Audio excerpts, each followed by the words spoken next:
Kanjeng Nabi kanggo urang, sareng Kanjeng Nabi wae habni adam kaya payazhu wa inna ma huwa jifatun yu'di man marabihi benu adama minaturabi khuliqa wa ilahi yasir. Artinya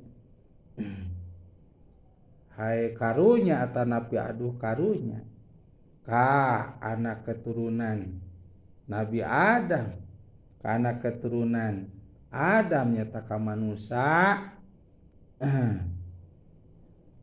anu mana eta jelema teh boga sifat gumede umangkeuh umai ceuk sapuh mah asa aing uyah kidul kitu nya gede sirah gitu lah ceuk bahasa kolot baheula gede hulu napangna karunya ka jelema anu kagungan sifat gede hulu. Nah saur Kanjeng Nabi kudu pan urang teh calon-calon bangke inamu wajipatun urang teh calon bangke yudi man marobihi ibnu adam anu ngaranna bangke pasti bau komodo ya tuh calon bangke gaduh sifat gede hulu ku gede hulu mangka leuwih bau gitu awak ku jadi bangke bau satuluina akhlak ku gede hulu nya jadi bau dah sifatmu goreng jadi kenangna teh goreng bauna anu mana man marobi ibnu adam tah mangka bakal tiasa milaraan ka jelema-jelema anu ngadeuketanana atanapi anu ngaliwat. Nah termasuk nyata nalika hirupna bakal mere pilara. Nah kadituna geus maotna bakal mere pilara kasa kata tangga di kuburanana kade. Ya. Nah, di kuburan teh eta teh da bertetangga teh cici. Bertetangga di kuburan teh. Jadi lamun aya tatangga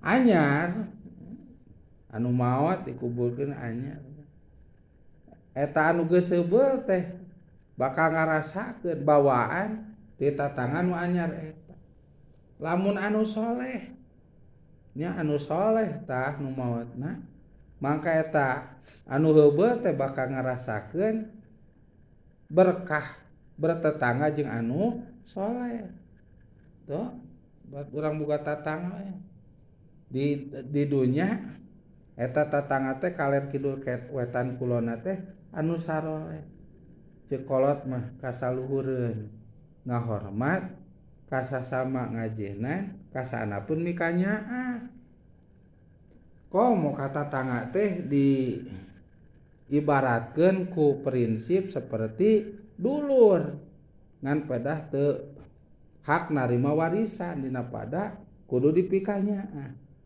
Nah, eta mah tatangga teh pokona merhatoskeun pisan sagalana.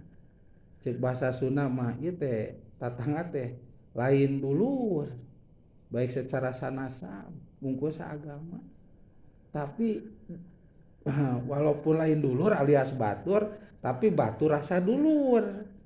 Perhatosanana, ngajenanana, ngahormatna, salajengna ngartosna, ngahampang-hampangna, ngabantosana silih tulunganana, batur rasa dulur ayeuna. Tuh, batur. Pan genahnya di dunia teh genah. Tah, di alam kubur ge kitu teh Ipah. Ngahiji jeung nu soleh. Anu geus heubeul teh aduh kabawa nikmat. Kabawa nikmat. Tuh. Lamun teh mah keur disiksa ku berkah na hiji jeung nu soleh, siksaana teh bisa-bisa berkurang. Malaikat oge ngajenan ka nu soleh, moal sasadis-sadis teuing. Berat urang di bumi keur parasea itu sumping jami anu pika isineun. Da guru ngaji misalkan. Teh cici keur pasea, duder-duder jeung emakna.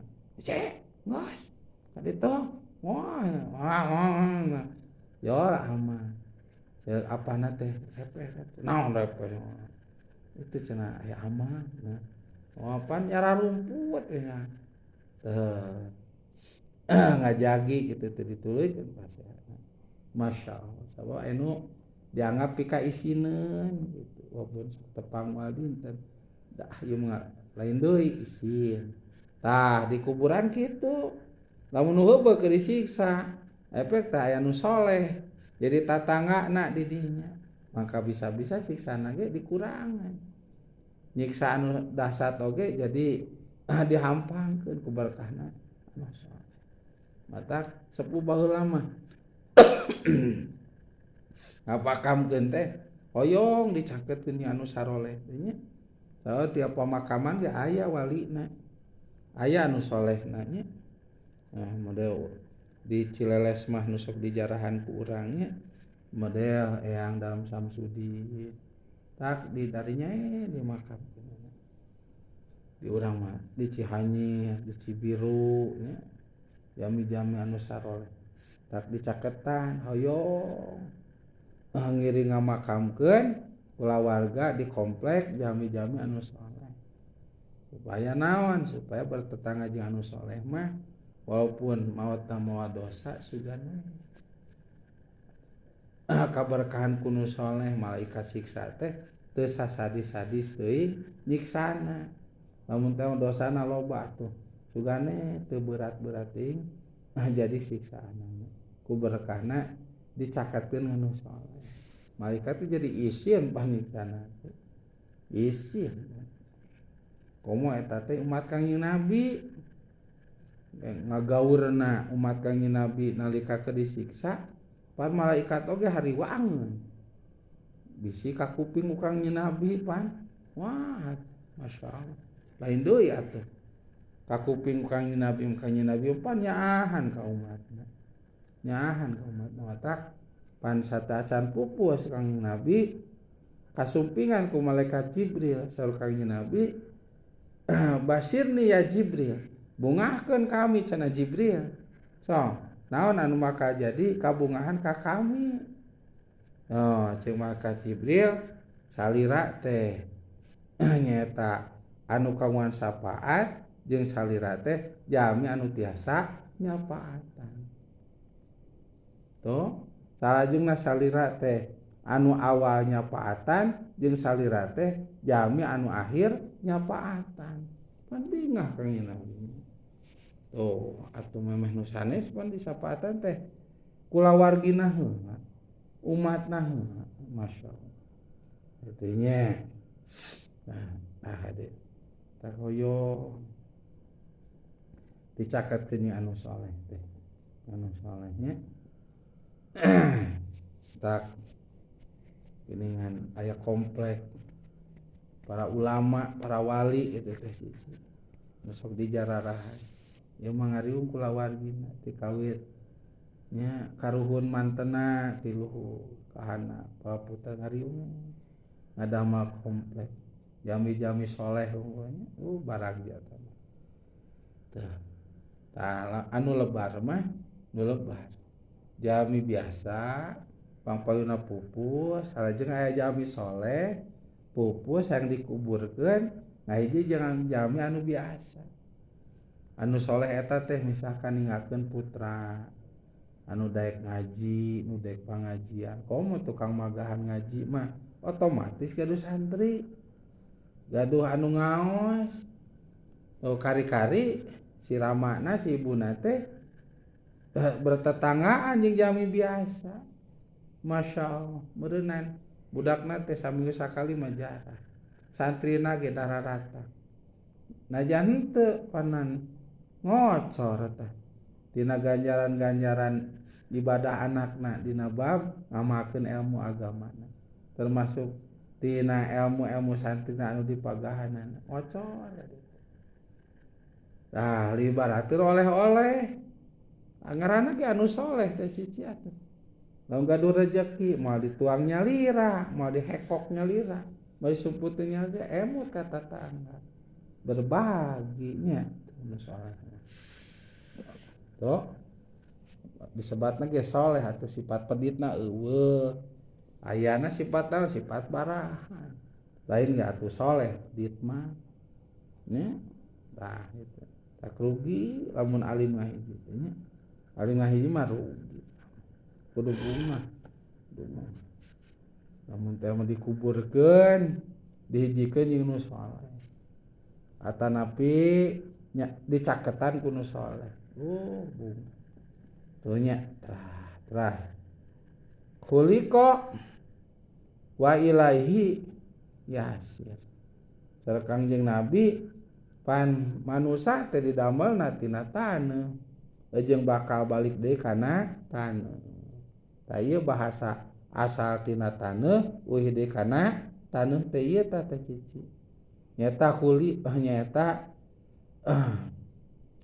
bahasana teh yudiman marobihi benu adama minaturabi khuliqa wa ilaihi yasir. Urang teh didamel tina taneuh jeung bakal euih deui kana taneuh. Sasaha ge euih deui kana taneuh. Masyaallah. Teu nya ngan engke taneuh anu ditempatan ku urang teh euih deui kana amal urang sadaya. Masyaallah. Matak sareng Kangjeng Nabi al mayit kagorik teh. Mayit seperti anu teuleum teh Pak. Masyaallah. Tadi dinya kumaha keahlian urang keur hirup nya. Lamun anu teuleum di laut mah kumaha keahlian ngojayna, lamun anu maot mah seperti anu teuleum teh kumaha amal ibadah. Kumaha amal ibadah. Kanggo urang mah walaupun sok ngeureuyeuh ibadah keukeuh. Da lain ahlina teh aku lain ahlina butuh kanu nulungan. Matak kulawargana nu nyaah mah ge teh cici ditulungan, ku didoakeun. Ku tahlil hijina jeung katujuhna. Jeung aya netepan unsi sagala. Model malam Kemis aya salat birrul walidain sagala. Aya matang puluh aya natus aya hawalna aya 1000 dintenna teh nya.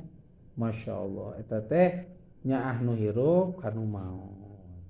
Nulungan anu hirup kanu maot. Tuh, bagja ngantukeun kitu. Komo dibarengan ku amal anu moal putus-putus pahalana. Diantawisna ilmu nu dimanfaatkeun. Nya salajengna urang kalih anu saleh jeung salihah. Tawisna ku ngadaroakeun. Salajengna sedekah. Nya tina rezeki anu dipigagaduhna anu dikaluarkeun. Komo deui sakurang aya tamihna mah mun masjid teras maparinkeun Al-Qur'an. Salajengna ngadamel solokan. Salajengna ngadamel jalan. Salajeng ngadamel bumi kanggo sabilillah. Nya. Tamih-tamih eta. Jeung nu sanesna. Eta teh tuluy ngocor pahalana. Tos. Rawahu adai lamiu. Rawahu ngariwayatkeun